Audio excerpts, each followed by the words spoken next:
Alright, hey look, today we are going to cook my award-winning dish. It's a Silver Fern Farms beef eye fillet tenderloin. It's got some really cool components for it. We cleaned up the big opposition last week in the Premier Awards, and today I want to show you just exactly how that can be done. That sounds wonderful. Okay, so we're going to start by making our red onion jam. If I cry, don't laugh at me.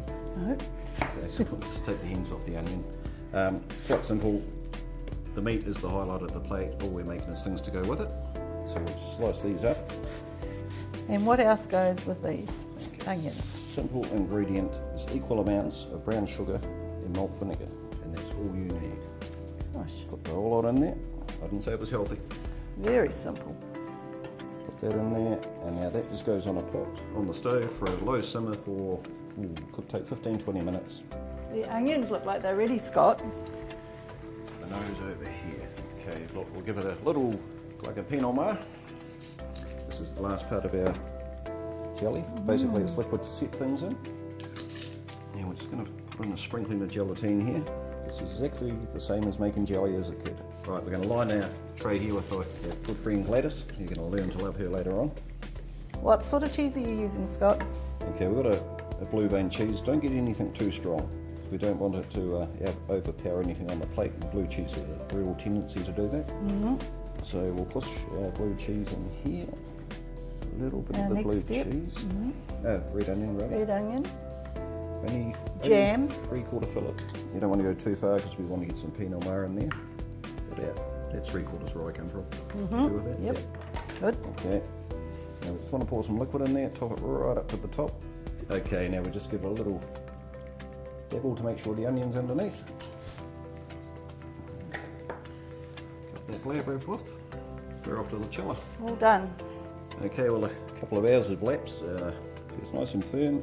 When they go on the plate, which is obviously going to be hot, this is going to turn to liquid.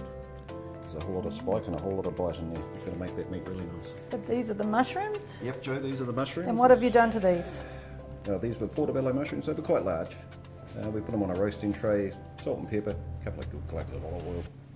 They're about 8 minutes of roasting. We get them out after that. We take a little cookie cutter, Play-Doh looking thing. Just cut them out to the shape we want. We take the excess, bring up the mushroom, squeeze the liquid out, do it while it's hot.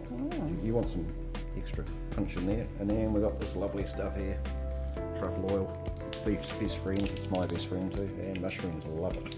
Wow. And we just give it a dress up, and now they are marinating. They're ready to be warmed up later on. This is our potato pom-poms. A simple egg ray potato or a good starchy potato. Just give them a boil up, put them through grandma's old ricer. You know the ones, Yes, not many people have them. There'll be no lumps in there at all. Salt and pepper, loads of butter. It's got to be good for you. Then they're just dipped in flour, golden flour rather, an egg and milk mix, and into, if you can get them, a Japanese panko crumb from, or the gourmet crumb. It's just a thicker crumb. So later on they're going to get a fry and be nice and golden. Alright Joe, this is our green vegetable component of our dish. Spinach, obviously. So how long have you been out here on the farm? I've been here about 35 years and living here with my husband, who was born here, and on family farm, or part of the family farm, and then we have added on over the years. So how many cows you got running around then? About 800 prime steers. Okay, and how long have you been supplying Silver Fern Farms for? Over 40 years now. Whoa. And tell me, Scott, why is this meat wrapped? Well, when it first arrives, it's a little odd in shape, even though it's a nicely trimmed piece of meat. But just to make it uniform in size so it cooks evenly, we put it in the glab wrap and we roll it up, and it'll come out as a regimental size every time. Alright, so to keep our meat in shape, and the purpose of this is it cooks evenly, simply roll it in glab wrap. There's no seasoning or anything required at this stage. This is simply for shape. So we simply cut that through there, pinch the ends, take the air out of it, do that process one more time, keep that glab wrap as tight as you can. Same thing again, pinch the ends, roll it up. And one more little wrap. Ideally do this 3 to 4 hours before you want your meat. If you get a whole tenderloin in, do the whole thing, it will take 4 to 5 hours to set properly. Or you can simply buy the Silver Fern Farms beef tenderloin eye fillet. Follow the simple steps as I've showed you here, you won't go wrong. Right, now it's all rolled in a good shape. We're going to put it in the fridge now, ideally for 2 to 3 hours. We simply want it to firm up. It will maintain the shape. Job done. Right, so we'll get these little babies unwrapped. Now the first thing we're going to do is oil the meat. So you can put your pan on a good 5 minutes prior to. Don't whack it on a high heat, it'll buckle and do all sorts of strange things. Just get it loaded with heat. As soon as you put something that size in, it's going to drop in temperature. So yep, oil the meat, load the pan, get it in there. And how hot do you have the pan? Treat it as if you're having a barbecue. You know, you wouldn't put a sausage on a cold barbecue, would you? No. When you've got to that point that you're happy with, that's what you want.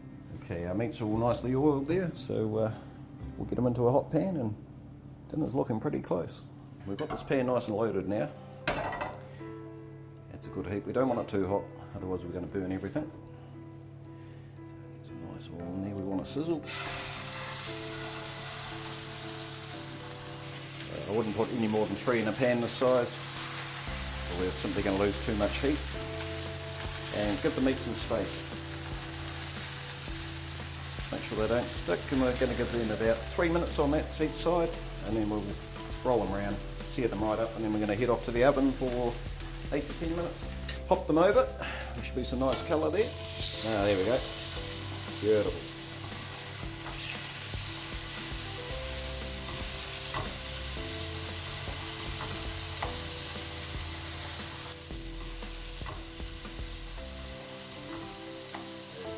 We're thinking of 3 to 4 minutes. That meat will be nice and browned. We're going to put it into a hot oven. We're talking 250 degrees for 5 to 8 minutes.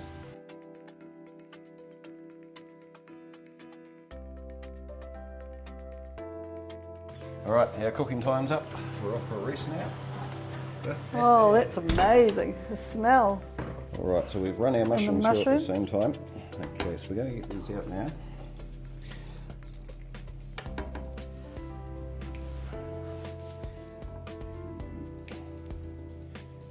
Now our mushrooms, you can put them on there if you like.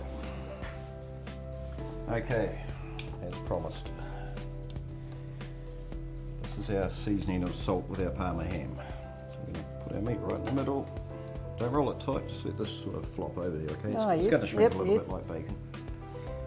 And this cured ham. Don't worry about what it looks like right now. We're about to do all sorts of strange things to it. So that's why we didn't salt the meat, because of the Parma ham. Yep, you feel it. Yes. It's actually quite salty. So to keep this ham in place, you can see it's going to buckle off.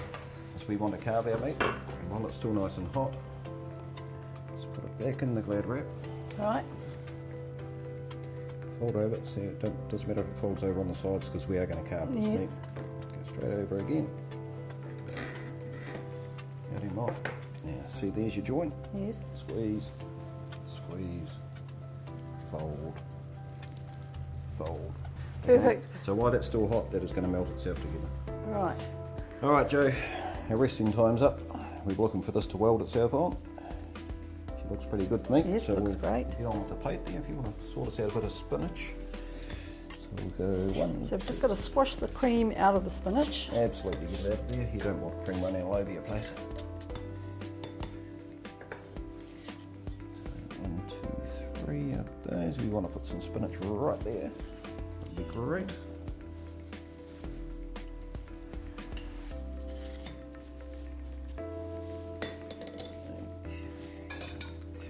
Our meat And the ham is stuck nicely. stuck pretty well here. It's a good seasoning. Perfectly cooked. Of course it is. And I think my boys could eat the lot. Yeah, I don't think I'd have too much trouble. Okay, so we've got 1, 2 pieces of meat. One of our little jellies, you do not want that until last. And Beautiful gravy. the lovely truffle oil. Never be shy of truffle oil. And to brighten it all up, we've got some little snow pea trindles. These are quite edible. Nice bit of colour on the plate. So our finished product, we have a Silver Fern Farms beef eye fillet tenderloin, Absolutely potato perfect. pompoms, truffle mushrooms, spinach. And I'm sure I could cook that with all your tips.